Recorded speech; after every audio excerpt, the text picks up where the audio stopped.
We have started to record the most recent session of SPCH 1113, Introduction to Public Speaking, for the first summer session.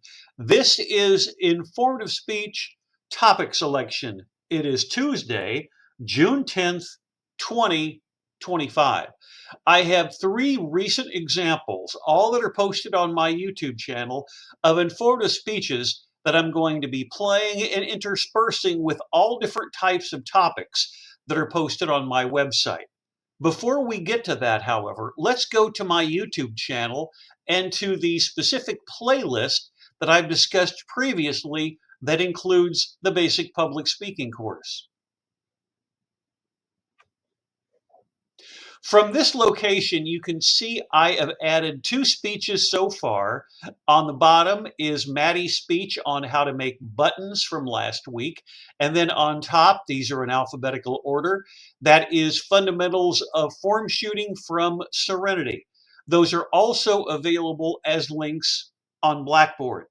But I wanted to show this to you very quickly because these are just a few samples of representative presentations directly underneath Serenity and Maddie of informative speeches. If I scroll up, you can see that I have, in chronological order, placed representative examples of demonstrative speeches, and then from this location, now we are going to get to informative speeches, which include this one. During the pandemic, I mentioned this at the end of class yesterday, Rosalind Keller was the first person to ever utilize the Loom platform. It was my Monday night speech course. We were interrupted due to the pandemic, and we had to try to figure out how we were going to have students present their speeches. Some did them directly to the camera, uploaded them to YouTube, but Jocelyn did it slightly differently.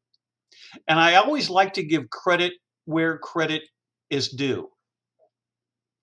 This is what she sent more than 5 years ago. She put her webcam in the upper left-hand corner.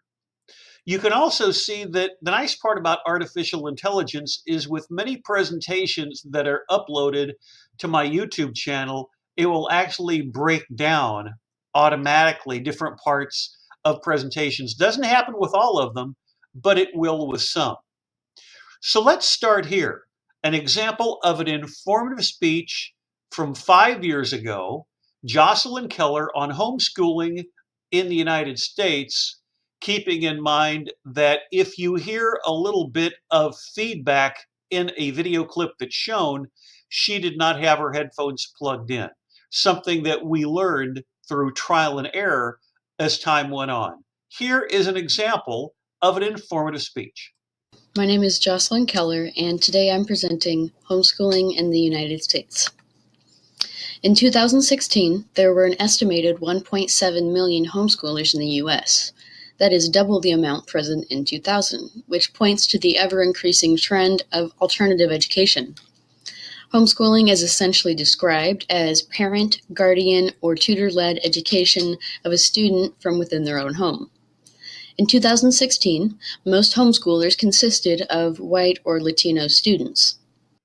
Rural areas and families with 3 or more children are more likely to be homeschoolers. Many homeschoolers have in common that they've been in the public education system for at least some time. There are many motives for homeschooling. Religion usually seems to be the main one. In 2012, 64% of homeschoolers had religious motives for homeschooling their family. This decreased to 51% in 2016. Evangelical Christianity makes up most of this 51%. The quality of life, the quality of environment of the local public school is the most shared reason of motive to homeschool family. Academia is one as well. Some families believe that they would be able to better educate their children than the public education system can. And many other things that could be traveling or chronic illness, etc. there are quite a few advantages to homeschooling. No one can deny that. There is the opportunity for one-on-one learning and more of a focus on the student-specific needs and learning styles. Potentially helpful for people with physical or learning disabilities that aren't accommodated for at a public school. There is lots of freedom to set your own pace. If you need to take your time, you can do that, and if you want to speed it up, you can do that too. And homeschoolers therefore are able to advance much more quickly than students of public schools, as they can do extra work, for example, through the weekend or through the summer break. Research notes that their advantages are mainly based off of small class sizes, individualized instruction, or more academic time spent on the core subjects such as reading and writing. There are quite a few disadvantages as well. First one being the overall very low legal standards. There is not always a required certified teacher, potentially unreliable information, I would guess. There is also the potential avenue for abuse of homeschooled children and students, and socialization issues with students who are isolated. There is the cost to homeschoolers, which is pretty high whenever you have a big family like mine, where my mother had 8 children and homeschooled them all at the price of $600 per student annually, and that added up, especially with the fact that homeschool parents still pay taxes to public schools but don't take advantage of it. UC Berkeley political scientist Reppert said this: "Homeschooling can result in biased students, as many homeschooling parents view the education of their children as a matter properly under their own control and no one else's."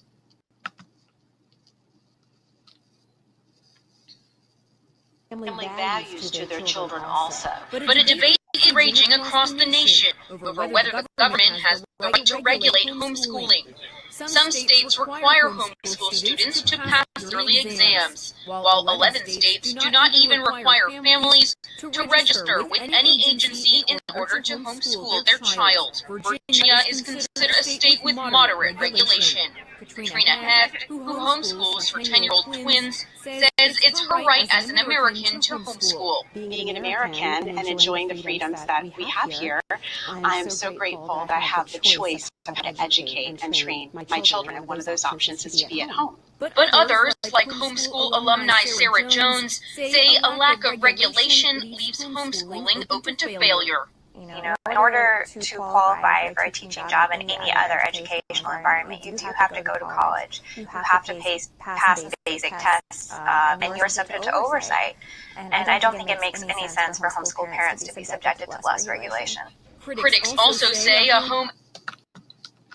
Regulation of homeschooling in the U.S. There are states that require no regulation at all, which is requiring no notice of homeschooling your child. 12 states have no regulation. 16 states have low regulation, which is a mere notice of homeschooling your child to the government. 16 states have moderate regulation, which includes sending a letter of notification to the state, test scores, and a professional evaluation of your student's progress. And unfortunately, there is 6 states with high regulation. They require that there's a notification of enrollment in homeschooling. There's an achievement test score, professional evaluation, plus other requirements, including requirements on the curriculum, the teacher qualification of parents or whoever, or homes visits by state officials. And my homeschooling experience. I spent 10 years being homeschooled, first by my mother, then online content and programs, and then myself. I found it very difficult to homeschool myself. I skipped grades in elementary. I was able to choose the basic direction of my education. An example, choosing which books I want to read from which grade I would prefer. I temporarily attended a private school in 6th grade and found myself struggling very, very much on the basic tenets of elementary education. that was very embarrassing, and that was really when I started to notice maybe something wasn't right. I was taught religious pseudoscience. It wasn't until college that I was taught empirical science, and it has definitely been an eye-opening time. I was socially isolated and felt trapped in a very uncomfortable and stressful home environment, unfortunately. Um, while I did score above my age in most tests, I still felt that I was not properly educated to the extent that I could see other people were. And that is all. Thank you very much. So what you can see, and I'll go ahead and pause it for just a moment. These are in a playlist. My name is Angela. So I have to go back this way and we'll find her presentation.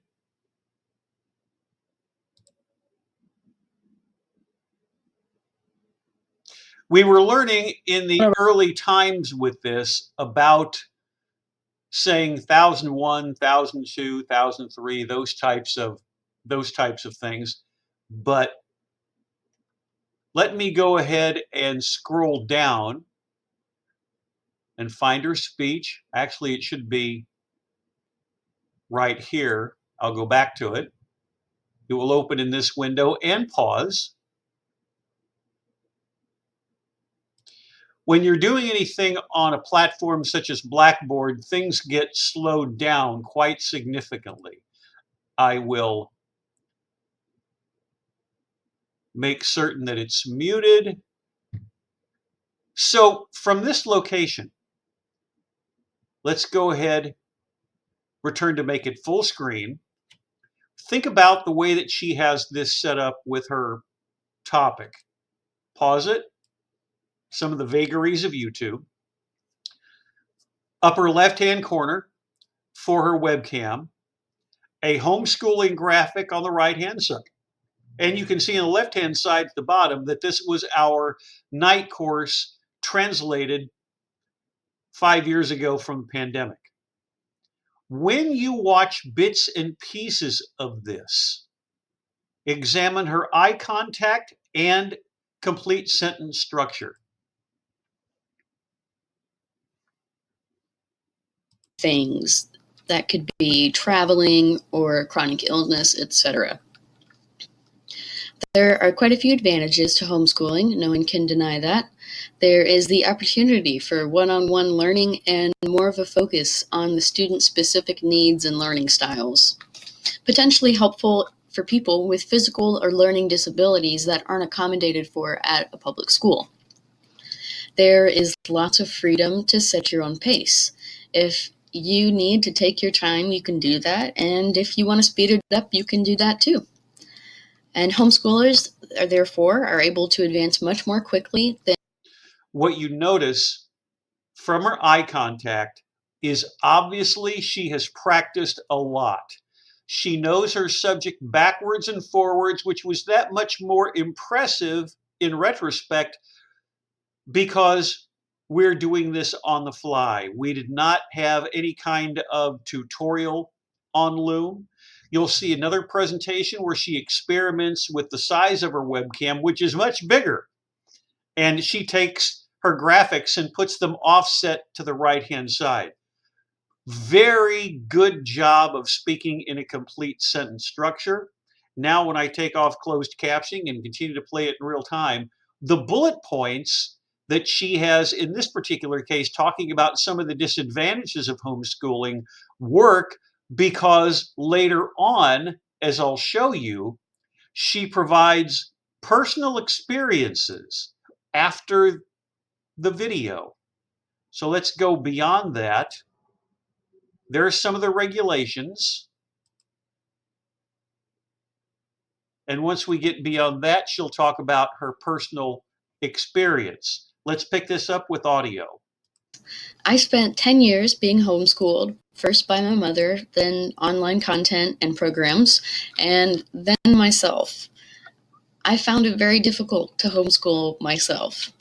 I skipped grades in elementary. I was able to choose the basic direction of my education, an example, choosing which books I want to read from which grade I would prefer. Now I'm going to pause it for just a moment and pick up her audio in just a sec. Notice that when she is thinking about something to say, she looks just a little bit off to her left-hand side, but for the most part is not incorporating any vocalics into the presentation. And I wanted to pause it here for another reason. Informative speeches obviously are going to be more data driven, more research, more information, obviously, given the context of the title of the presentation.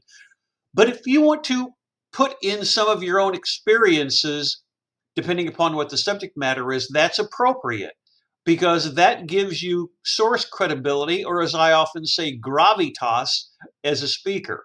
So not only is she speaking about the research of homeschooling, not only does she provide video from the outside about homeschooling, but she's talking about how it affected her ability to do well when she was getting into traditional classwork, especially when it came to what she calls pseudoscience, with that particular bullet point from religious concepts.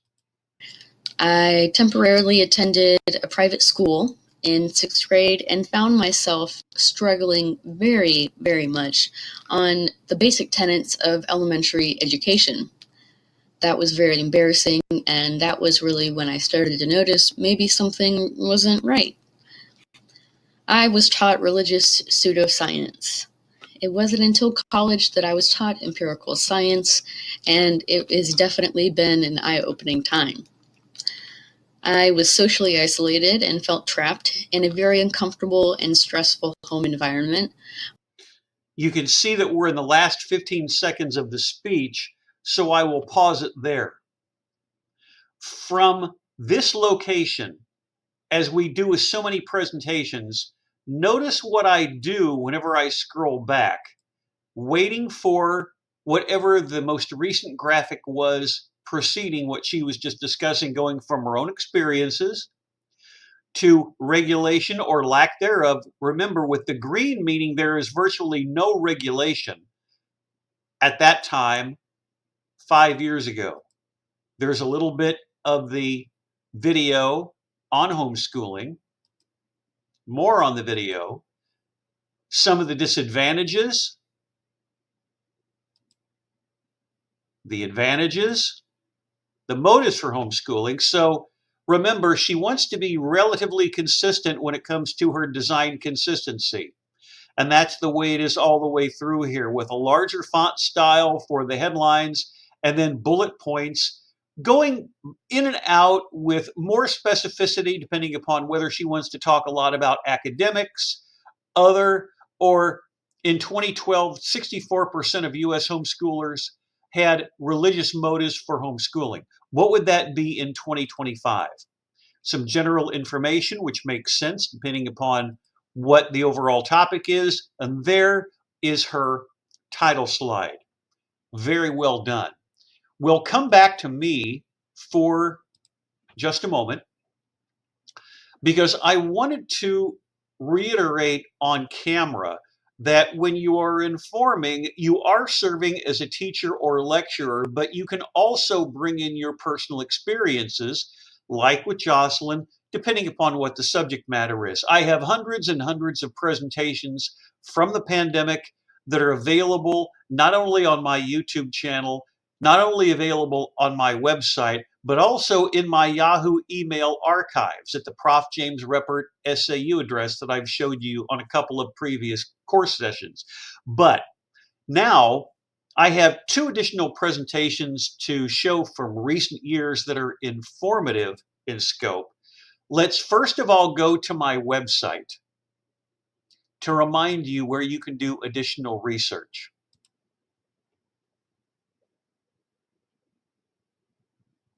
Starting with anime, all of these are outlines that open in different windows. I'm going to be going to Google Drive in just a moment so you can see these a little bit larger. But we have informative speech outlines, informative speeches with audio, informative speeches with video. In fact, there you see one on mental health matters. I showed that to you yesterday. The one on occupational therapy. This and this were two examples from summer 1 of 2024.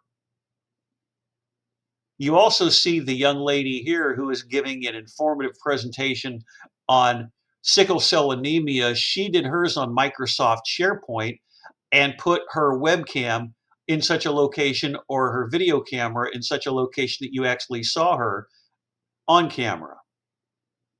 And then we get into persuasive speeches. So now let's take a look at this exact same information, but from where it originates before I send it to my website. This is my Google Drive account. All of my courses start here with data being uploaded to my website. The link is available, of course, on Blackboard under the area of instructor information. I'll reinforce that before the end of class. Now, with this being a little bit bigger, you can see that teaching or lecturing is a big part of an informative speech, starting with anime. So in no particular order, just going up and down: beauty trends, dementia, digital art, Federal Emergency Management Agency, Hindu sati or widow burning, making magnolia blossom, the Marvel Universe, music therapy, plant-based diets, congenital heart defect, pulmonary stenosis. So that young man, going back to, I believe this was 2012, let me double check. This should be 2012. First summer 2012, and in his particular case, he actually showed photos of his heart because he had a congenital condition. But luckily, he was in very good health. Here is a young lady who is from Tatarstan. Now, let me click on this. This outline will open right here. This was 10 years ago, summer of 2015, the Republic of Tatarstan, which is near Russia. She has very nice design consistency. And if you're talking about a country, it's important to provide a map, because a lot of people might not even be aware this is a country, and certainly necessarily know its location with Russia. There's a video clip, which is really more of an advertisement asking people to come to Tatarstan for vacation, discussing who they are, some of the traditional costumes, elements of its culture, with the bullet points, giving you the opportunity to encourage conversational styles and being extemporaneous. Some of the favorite food dishes in the country with lamb and rice, the meat pies. If you ever go to Brookshire's or Walmart in Magnolia, something that would be known as an empanada probably would be similar. And that's the end of her presentation. Now let's take her graphics and go from back to front. Remember, this is available on the website. You can open this in a separate window. Very neat, very consistent with font style, with formatting, with color. If I wanted to play that video clip, it's about 2 minutes in length, and it really is more of a travel log asking you as a tourist to visit the country. The map is very important, and so is the title slide, because that's what's going to get people's attention. Upper right-hand corner, photo of the country. On the left-hand side, the flag, anything that's going to make her represent what the country stands for. And because she had family background there, that gave her extra credibility, as I say, gravitas, as a speaker. diabetes type 1, diabetes type 2, feral, Feral, animals, wild hogs. Now you'll notice when I start to scroll down, starting right here, these are informative speech audio presentations. Especially right around the pandemic, there were some students that were having problems with their webcams or their computer didn't have them. Now that's spring of 2020. This is from the same course that you just saw the presentation from on homeschooling by Jocelyn. Let's just pick up a little bit of this because this is audio based.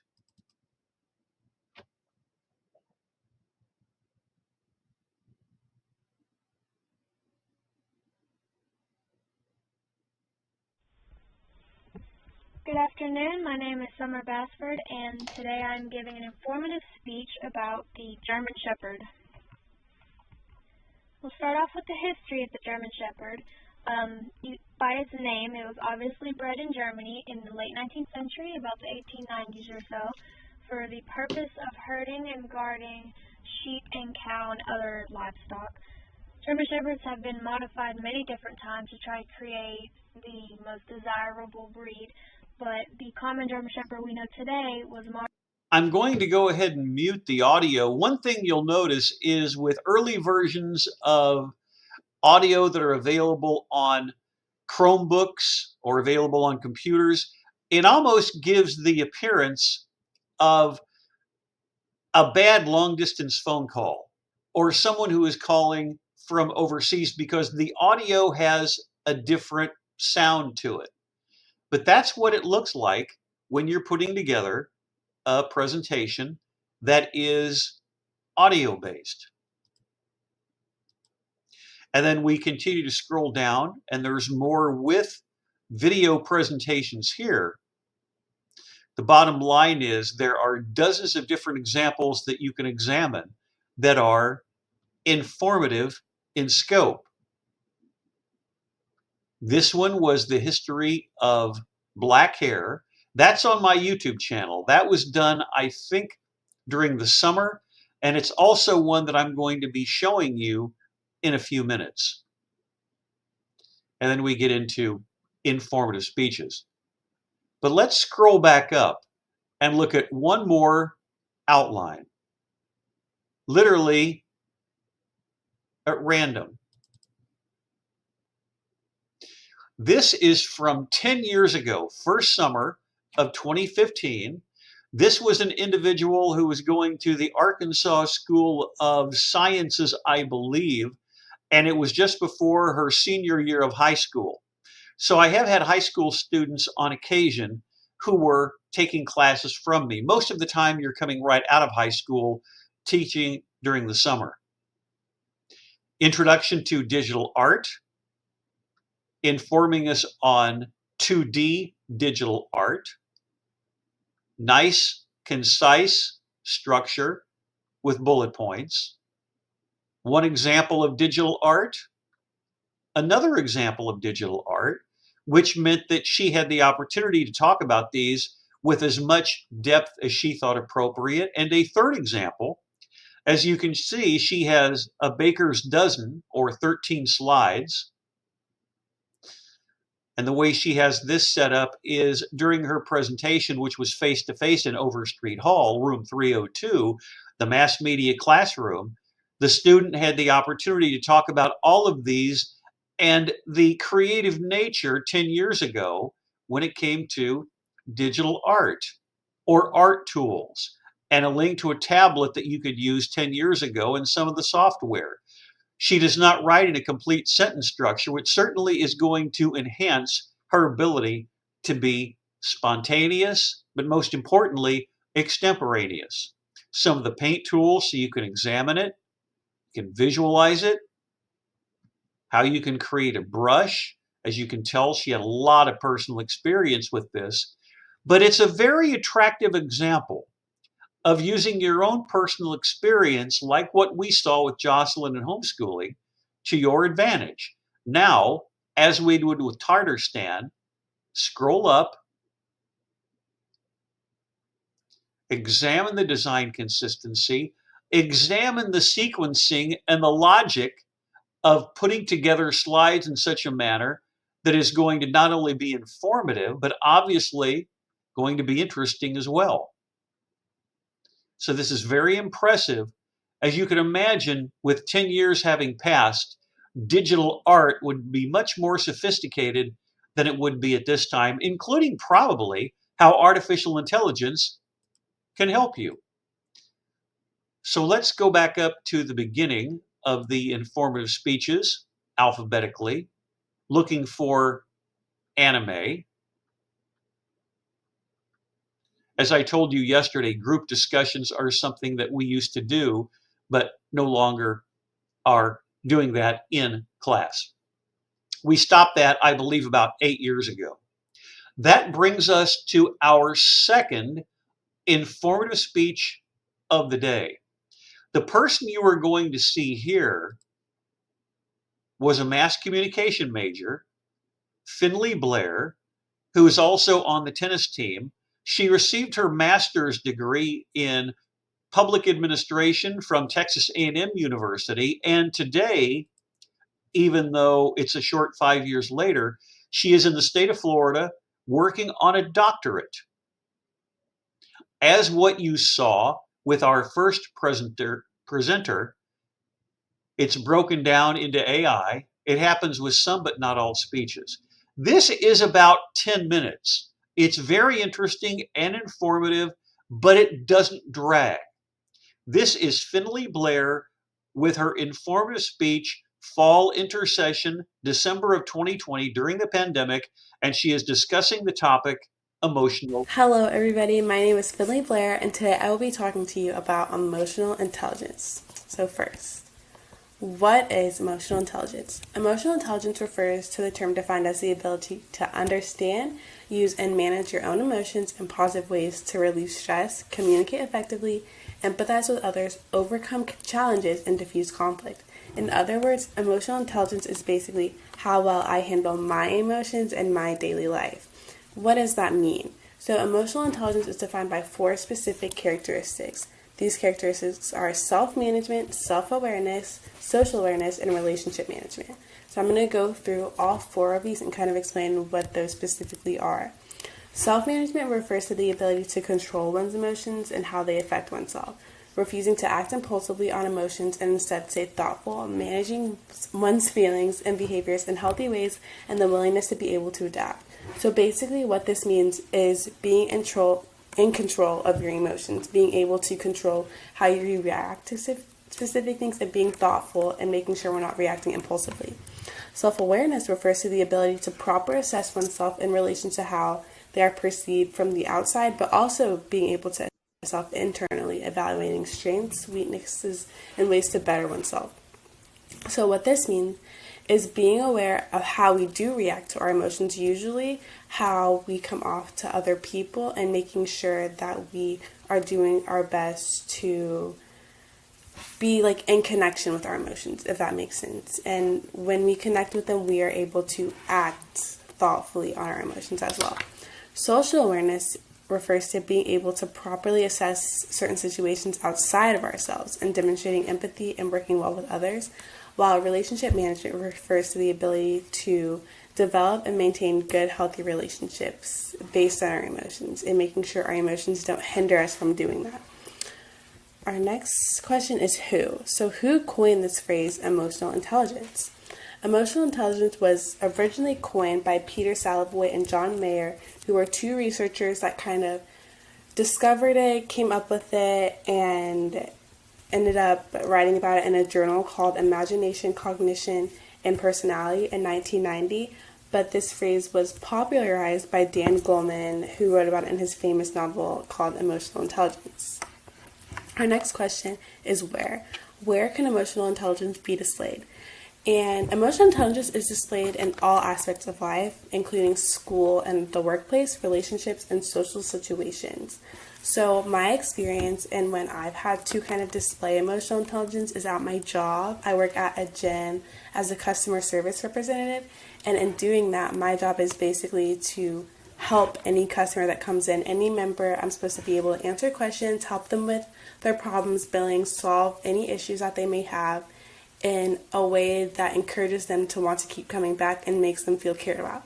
So a lot of times people will come in very, very upset about, let's say they got billed, they don't know why they got billed, they're getting billed more than they thought they were getting billed, or they want to cancel their membership, and we have specific policies that they don't agree with. They don't want to follow our policies and they're very upset.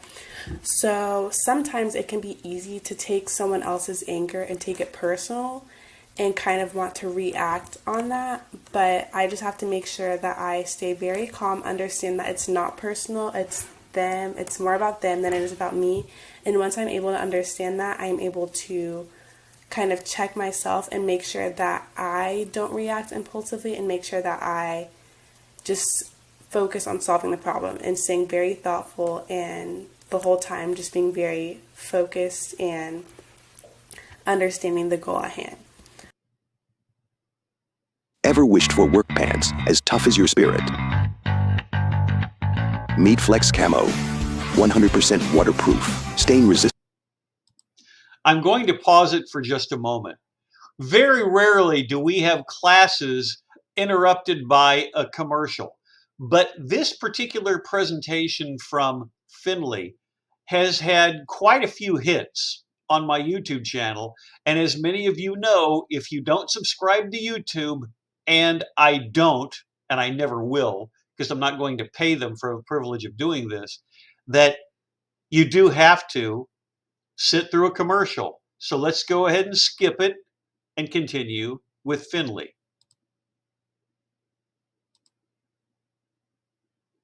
So our next question is why? Why is emotional intelligence important?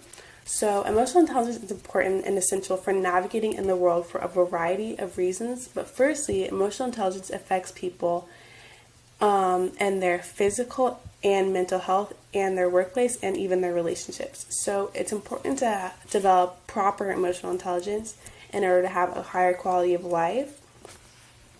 When one is able to properly control and manage their emotions, they are able to adapt through the ups and downs life throws at us and continue to solve problems and build relationships. Specifically, emotional intelligence affects our mental health because usually if you don't have high emotional intelligence, you are less likely to be able to handle stress in healthy ways, and high level of stress can lead to things like depression, anxiety, and suicidal thoughts, which is extremely, extremely detrimental for our mental health. Another thing it affects is our physical health. Same thing, emotional intelligence, if you don't have it, you are more likely to be kind of highly affected by stress and not handle stress very well.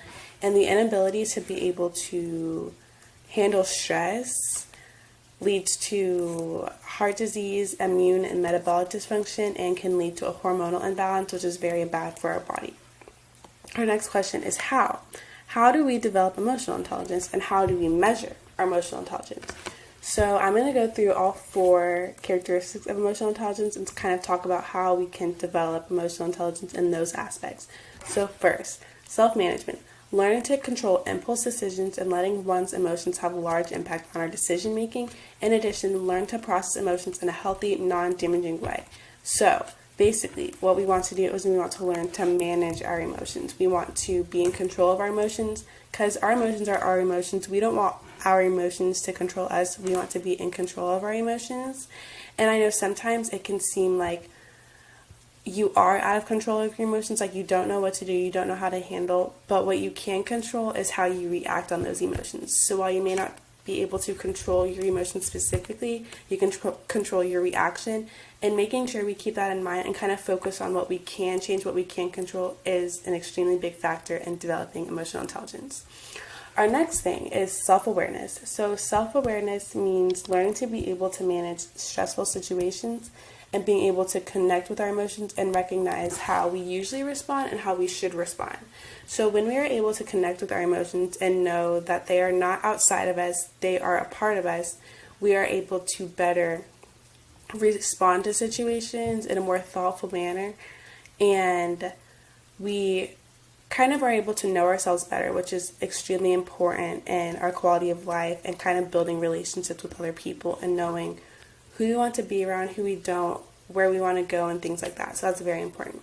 So for social awareness, learning to recognize and interpret nonverbal cues others use to communicate, along with better assess body language and other nonverbal cues to better respond in social situations. So what this means is being able to communicate not just by words and being able to comprehend and understand communication not just given by words, not just given like blatantly like this is this, but being able to understand things using kind of context clues and other things to understand what's going on around us. So this is extremely important, and being able to work with a team, being able to work with other people, because when you are able to have social awareness, you are able to better work with a team. People will, if you, let's say you want to be a manager or business owner, anything like that, people will be more likely to want to work with you as well, which is extremely important.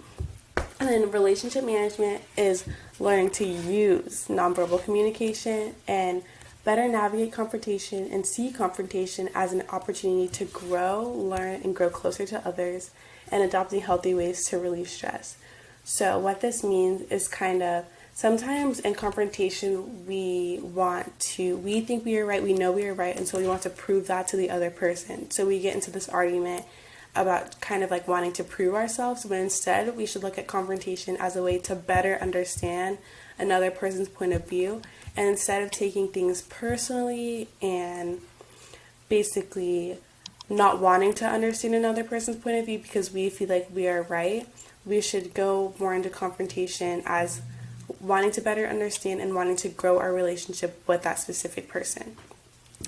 And how we measure our emotional intelligence is basically how well you are able to handle stressful situations and how much influence your emotions have over your decision making.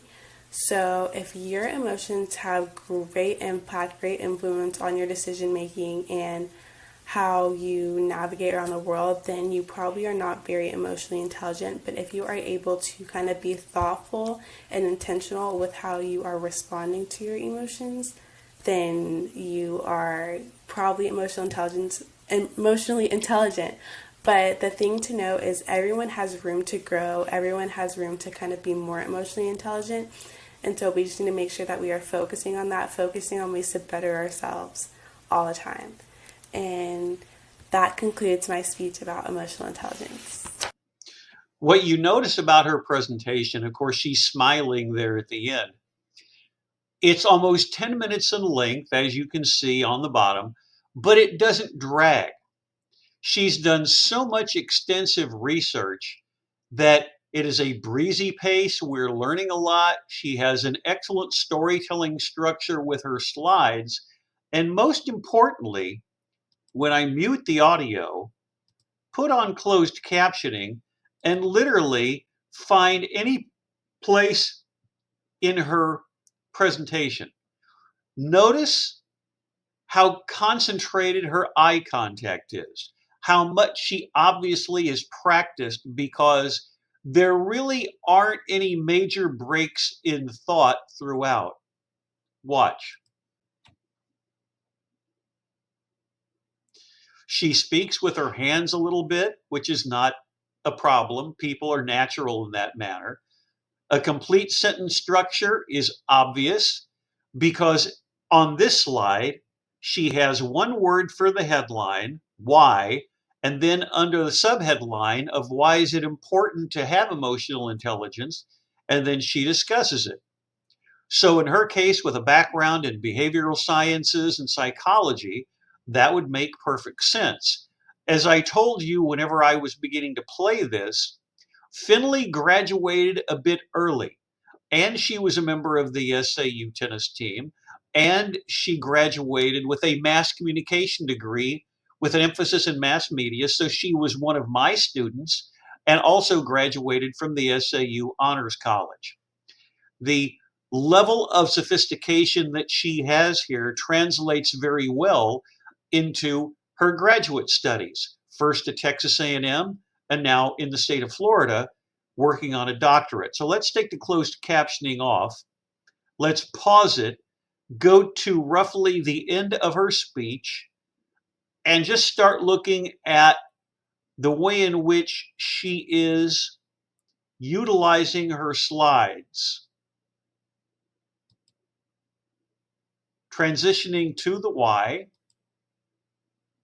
the where, quote, where can emotional intelligence help me in my daily life, close quote, with the emotional intelligence image on the right-hand side, giving her the opportunity to discuss the coining of the term in detail, the what, and then the beginning of her presentation, and we'll pause it when she is looking at us. Maybe. She's concentrating a lot even there, so I'll just leave it on that location. Got a lot of hits on my YouTube channel. So that brings us to our final informative speech of the day that is also on my YouTube channel. From 4 years ago, you saw a little bit of this whenever I was on my website before. Essence Thomas, bottom left-hand side with her webcam. You saw her crafting speech on framed souvenirs last week.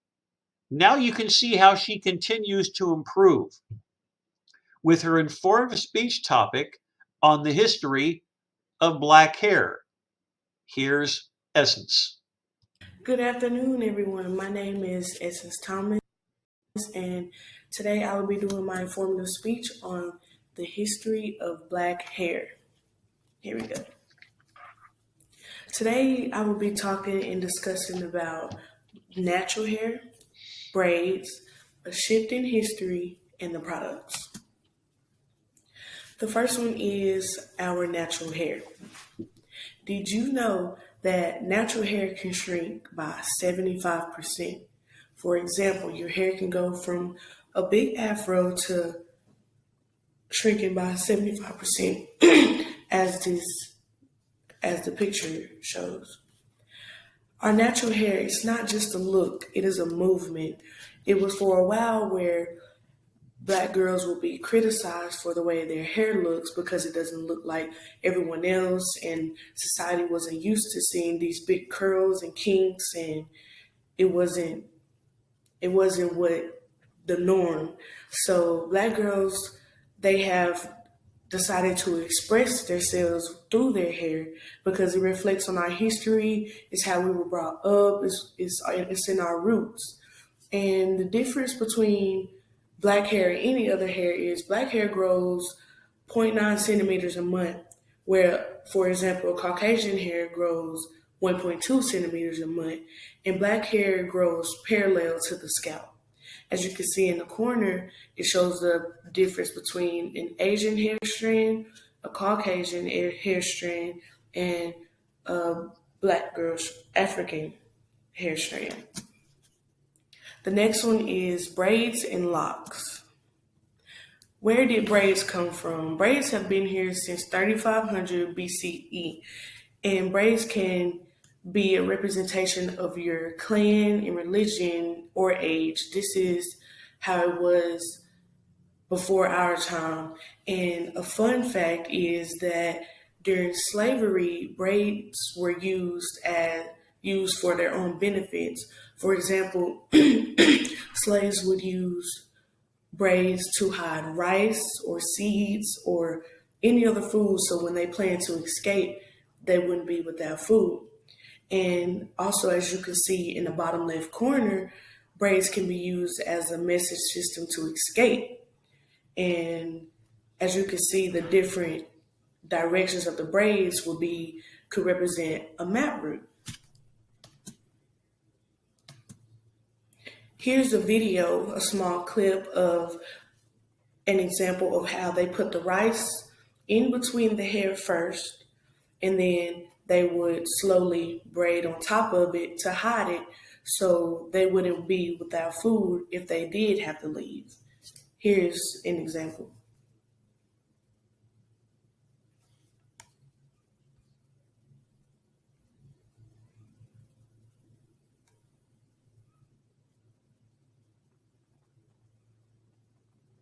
As you can see, she's braiding carefully on top of it, and now the rice is completely hidden.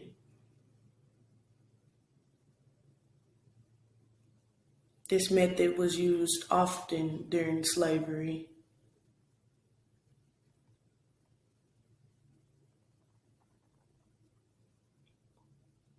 And now she has a perfect braid, and you cannot see the rice, and nobody would think twice about it.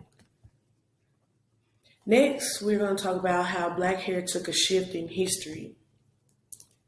So black hair became a big topic back then. It became a big topic because people weren't used to it. They didn't know what to do. So celebrities decided to use it for their own benefit and decided to use it as, I'm going to use my hair to define who I am.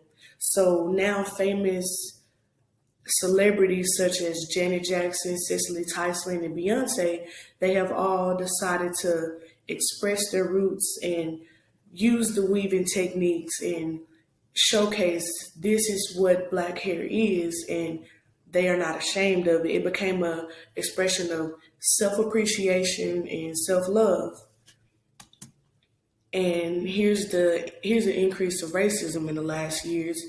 As you can see, in 2016, it went from 30%, in 2018 to 60%, and 2020 it went from 80%, and it is currently still increasing to this day. Here's a quote that is appropriate for this occasion. It says, "My hair doesn't need to be fixed. Society's view of beauty is what's broken." Amen. And this was said by Natural Crowns. This is an example of black hair products that were invented because black hair has a different texture and a different need than any other definition of hair. So as you can see in the first picture, this was invented by Madam C.J. Walker, who was the first black millionaire, actually, and she was the first one to invent a hair straightening product.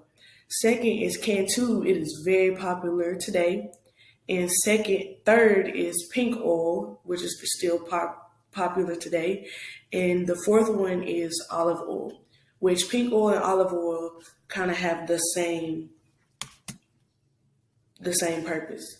As you can see on the outside is the history of black hair in the past, and this video is showing our black hair today.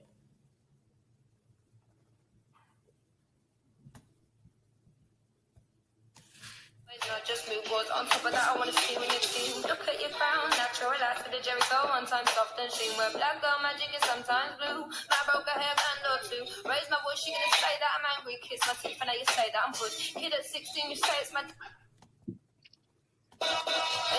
That shows the black hair today.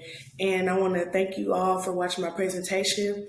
I really hope you learned something about black hair outside of your religion or race.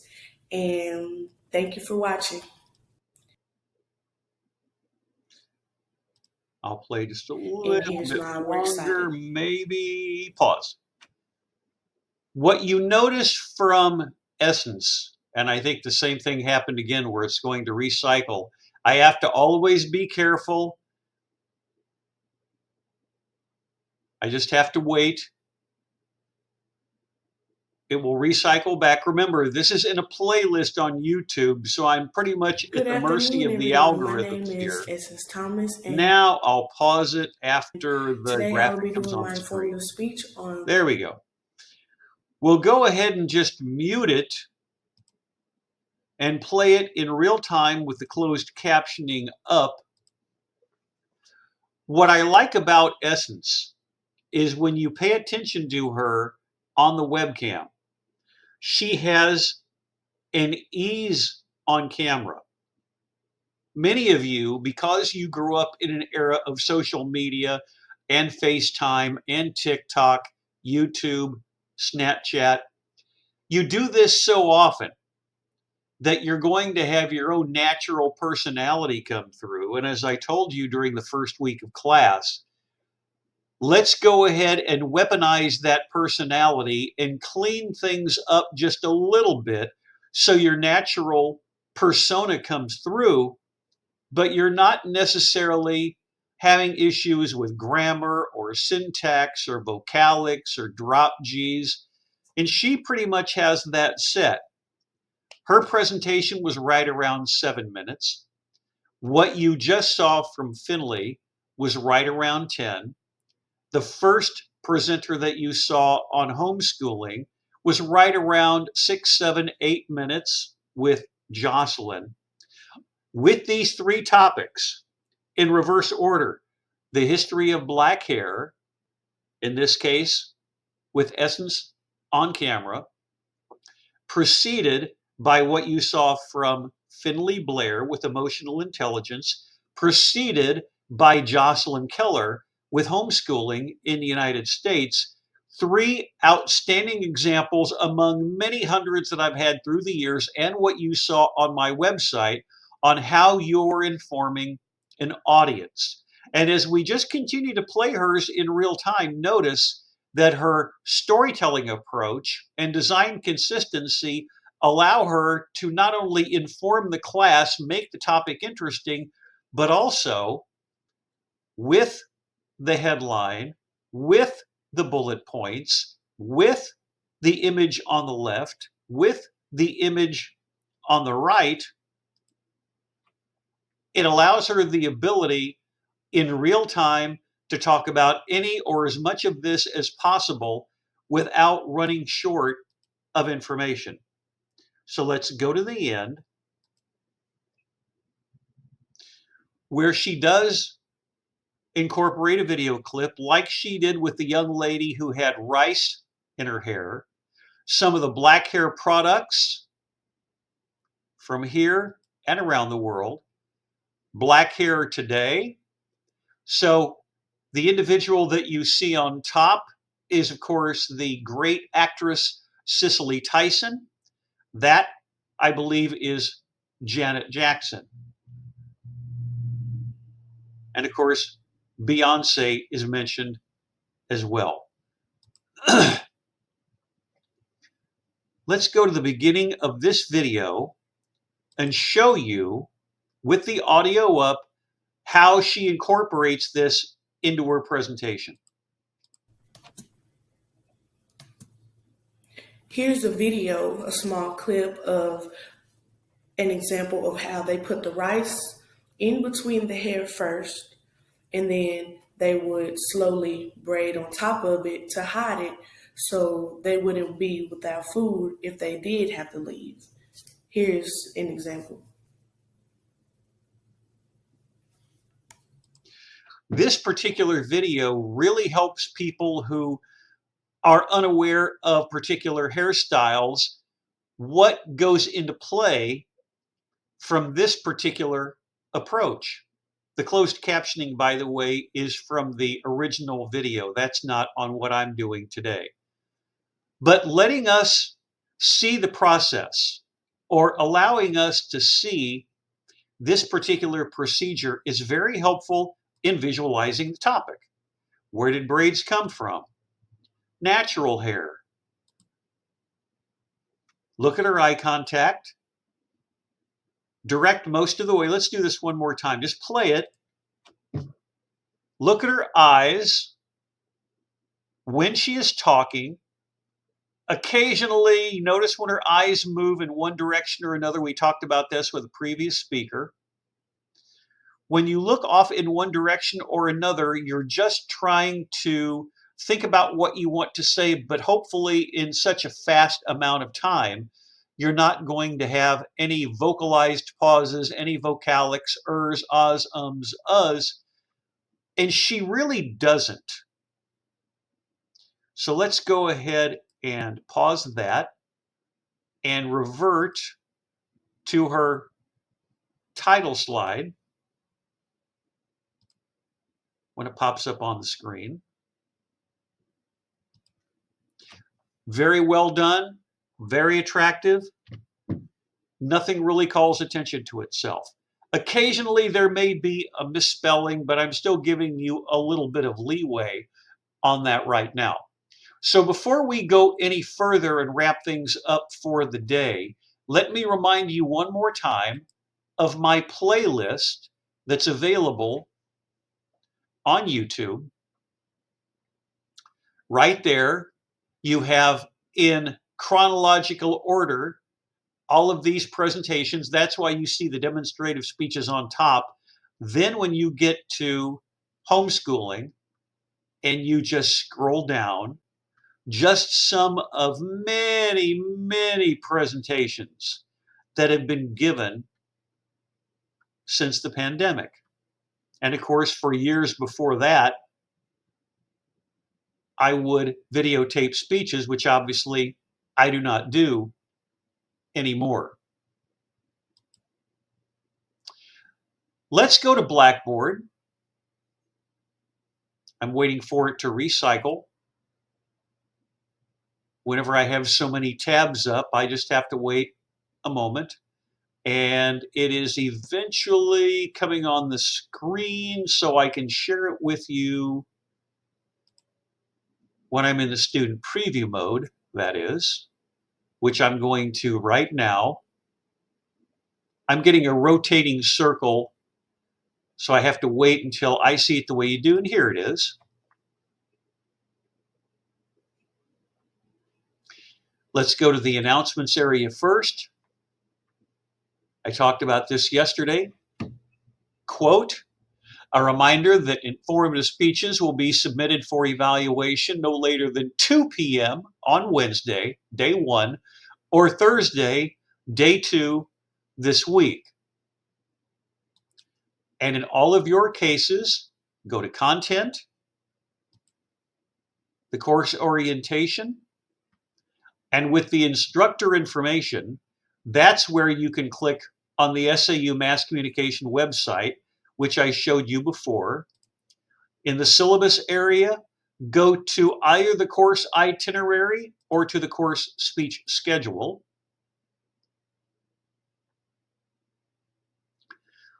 Making it slightly larger.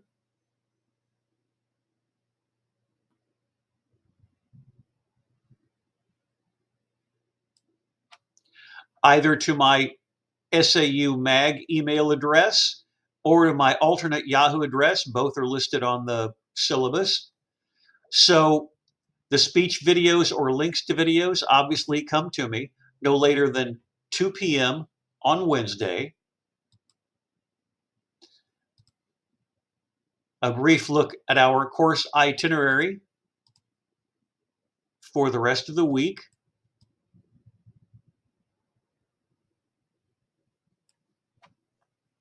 If you spoke on Thursday of last week for the demonstrative speech and want to jump ahead, that's fine. But we were very lucky last week in the respect that for demonstrative speech day 1 and for demonstrative speeches on the second day, that 4 people submitted each day. With 8 people in the class, that works quite well. Same for informative speech day 1 and tomorrow for informative speech day 2. So with day 1 being on Wednesday and day 2 on Thursday gives you more than enough time to prepare. We'll come back to my Loom library. Well, I will conclude this for the day. When, guys, you're dealing with an online public speaking course, it's really important that you visualize success. And part of that visualization is looking at so many different examples of what people have done in years gone by.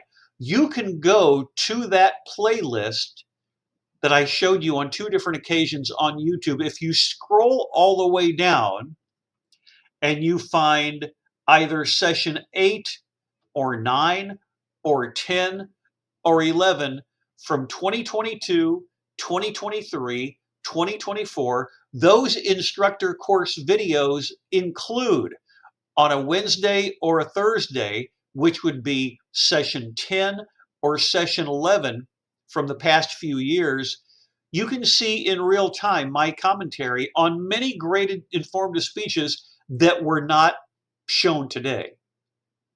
So for all of you, it's really relevant to think about what you want to inform the class about, how you're going to make it as interesting as possible, how you're going to bring your personality out, and as what you saw today in reverse chronological order on my YouTube channel from Essence Thomas, from Finley Blair, from Jocelyn Keller, Jocelyn going during spring of 2020, Finley going during the fall intercession, December of 2020, and then what you also saw with Essence 4 years ago this week, they all did an excellent job. And as you know, we did a very good, solid effort at demonstrating last week, but now we turn the page. And all of a sudden, before we get to the end of the week, we're closing in on the end of June. So I look forward to seeing what you have in mind for the informative speeches. Always go to your sent email address to make certain that not only have you sent the link to either my SAU Mag address or to my Prof. James Reppert SAU alternate email Yahoo address, but also double check to make certain that I can access, or you can, either the link or the video itself. As for SPCH 1113, Introduction to Public Speaking for the first summer session of 2025, good luck. Informative Speech Day 1 and Informative Speech Day 2 are right around the corner. And that concludes the recording session for today.